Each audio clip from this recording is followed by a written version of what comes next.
بالنسبة لي أشوف الأهلي والهلال مستواهم ضعيف. كل سنة بداية قوية، أموركم تمام، بعدين يجي نصف الموسم يصير دروب. الموسم هذا مختلف، لأول مرة أول 3 جولات النصر ينتصر فيها من سنين. يعني ما أذكر النصر أخذ 9 نقاط في بداية الدوري.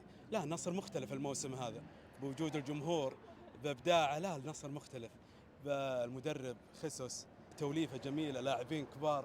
النصر بإذن الله نهايته بإذن الله منصات التتويج الموسم هذا. شفت المباراة، شفت الجيران أمس مع الأهلي؟ والله أنا بالنسبة لي أشوف الأهلي والهلال مستواهم ضعيف. ضعيف؟ إي نعم، أنا أشوف أن أفضل فريق الآن حاليا هو النصر.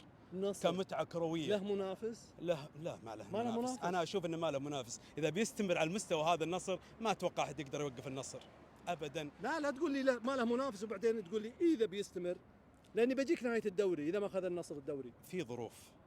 رجعنا للظروف. لا الظروف هذه أنا ما أقدر أتكلم عنها، لكن النصر بالمستوى هذا بإذن الله رايح بعيد بإذن الله.